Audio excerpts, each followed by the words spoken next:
Corel Draw 2026லிங்க AI introduce செஞ்சுருக்காங்க. இந்த AI பயன்படுத்தி இந்த மாதிரி பழைய டேமேஜஸான படங்களை இந்த மாதிரி புதுப்பிச்சுக்கலாங்க. இது இப்போ ரீஸ்டோர்னு சொல்லுவாங்க.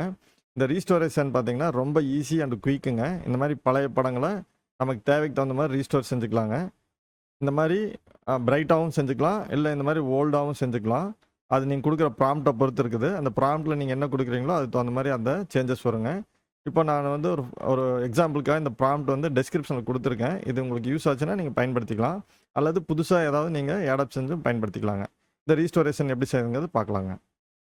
விண்டோ மெனுவில் டாக்கர்ஸில் ஏஐ ஜென்ரேட்டுன்னு இருக்குங்க. இதை செலக்ட் செய்யலாம், அல்லது ஸ்டாண்டர்ட் பாரில் ஏஐ ஜென்ரேட்டுங்கிறதுல ரீமிக்ஸ்னு ஒரு ஆப்ஷன் இருக்கும், அதை செலக்ட் செஞ்சுக்கலாங்க. இல்லை 2 ஆப்ஷன்ஸ் கொடுத்துருக்குறாங்க, கிரியேட் இமேஜ், ரீமிக்ஸ் இமேஜுங்க. இந்த கிரியேட் இமேஜில் வந்து புதுசாக நம்ம ஜென்ரேட் பண்ணுறது ப்ராம்ப்ட்டுக்கு தகுந்த மாதிரி இமேஜஸ் ஜென்ரேட் ஆகுங்க. இது ஆல்ரெடி ஜென்ரேட்டட் இமேஜ், அதாவது ஆல்ரெடி ஒரு இமேஜ் இருக்குது, அதை வந்து நம்ம கிளியர் செய்கிறோம் அல்லது ரீஸ்டோர் செய்கிறோம், அதுக்கு ரீமிக்ஸ் பயன்படுத்திக்கலாங்க. இதில் மாடல்ஸ்ன்னு இருக்கும், அந்த மாடலில் நேனோ பனானா அந்த மாதிரி நிறைய ஆப்ஷன்ஸ் கொடுத்துருப்பாங்க. இதில் ஃப்ளக்ஸு கோடெக்ஸ் ப்ரோ அப்படிங்கிறது கொஞ்சம் யூஸ்ஃபுல்லாக இருக்குங்க.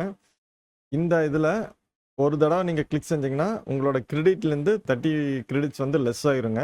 டோட்டலாக ஒரு மந்த்துக்கு 2000 கிரெடிட்ஸ் ஃப்ரீயாக கொடுக்குறாங்க.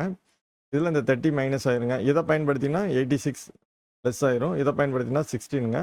ஸ்டார்டிங்கில் வந்து நீங்கள் பழகிறதுனால இதை வந்து ப்ராக்டிஸ் செஞ்சு பாருங்கள். அப்போ தான் உங்களுக்கு இது என்னென்ன மாதிரி உங்களுக்கு ரிசல்ட் வருங்கிறது 1 by 1 தெரியும். இப்போ நான் ஃப்ளக்ஸ் கோடெக்ஸுங்கிறத யூஸ் பண்ணிக்கிறாங்க. இந்த ஆப்ஷனை கிளிக் செஞ்சு இதை செலக்ட் செஞ்சுக்கிறாங்க. செகண்டு சோர்ஸ் இமேஜில் இம்போர்ட் இமேஜில் கிளிக் செஞ்சுட்டுங்க இந்த தேவையான இமேஜஸை நம்ம செலக்ட் செஞ்சுக்கலாங்க. இந்த இமேஜை தான் நம்ம ரீஸ்டோர் செய்யணுங்க. இது ஓப்பன் கொடுத்துக்குறோம், ஸ்டோர் ஆயிடுச்சுங்க. இந்த இடத்துக்கு ப்ராம்ப்ட்டு நம்ம ஆல்ரெடி உங்களுக்கு டெஸ்கிரிப்ஷனில் கொடுத்துருக்கேன், அதை காப்பி செஞ்சு இங்கே பேஸ்ட் கொடுத்துக்குங்க. இந்த இடத்துக்கு ஜென்ரேட்னு கொடுத்தீங்கன்னா இந்த மாதிரி இமேஜ் இந்த மாதிரி மாறிடுங்க. அல்லது இன்னொரு தடவை கிளிக் செஞ்சீங்க அப்படின்னா மறுபடியும் இந்த மாதிரி இமேஜ் இந்த மாதிரி மாறிடுங்க. அல்லது உங்களுக்கு வேறு மாதிரி கூட வரலாம், பட் ஃபேஸ் வந்து ஈக்குவலண்ட்டாக இருக்குங்க.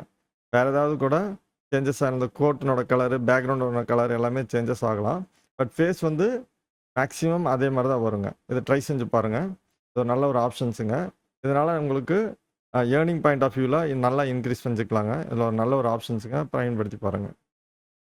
Thank you for your like, share, subscribe.